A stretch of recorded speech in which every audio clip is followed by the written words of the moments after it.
पाकिस्तानातील सूत्रधारांशी संवाद साधण्यासाठी दहशतवाद्यांकडून अल्ट्रा नावाच्या अत्याधुनिक डिव्हाइसचा वापर, तर जंगलातील रस्ते शोधण्यासाठी इंटरनेटशिवाय चालणाऱ्या ॲपची मदत. जम्मू काश्मीरचे मुख्यमंत्री ओमर अब्दुल्ला यांनी पंतप्रधान मोदींची घेतली भेट. पहलगाम हल्ल्यानंतरच्या परिस्थितीसंदर्भात सविस्तर चर्चा, तर नौदल प्रमुख दिनेश त्रिपाठी यांनीही घेतली पंतप्रधानांची भेट. पहलगाम हल्ल्यातील दहशतवादी हाशिम मुसा काश्मीरमध्येच साथीदारांसह जंगलात लपून बसल्याची माहिती. सुरक्षा यंत्रणांकडून शोध सुरू. भारताचा पाकिस्तानला आणखी एक दणका. पाकमधून कोणत्याही मालाची आयात होणार नाही. आर्थिक कोंडी करण्यासाठी भारताचा निर्णय. पाकच्या मालवाहू जहाजांना भारतीय बंदरांवर बंदी.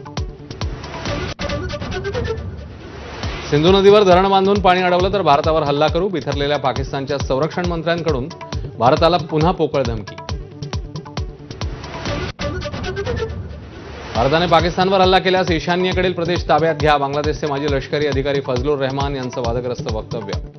बांगलादेश सरकारची रहमान यांच्या वक्तव्याशी फारकत. अजित पवारांच्या राष्ट्रवादीकडून माजी मुख्यमंत्र्यांचा सत्कार. शरद पवार, उद्धव ठाकरे, सुशीलकुमार शिंदे यांची अनुपस्थिती. दरेगावात असल्यानं एकनाथ शिंदेंनी पत्र पाठवून व्यक्त केली दिलगिरी. अर्थ खात्यातले शकुनी डोकं जास्त चालवतात. सामाजिक न्याय विभागाचा निधी लाडक्या बहिणींना वळवल्याच्या दाव्यानंतर मंत्री संजय शिरसाट यांचा संताप. लाडकी बहीणचा एप्रिलचा हप्ता जमा होण्यास सुरुवात. मध्य रेल्वेच्या वरिष्ठ अधिकाऱ्यांसोबत मोटरमन युनियनची झालेली बैठक यशस्वी.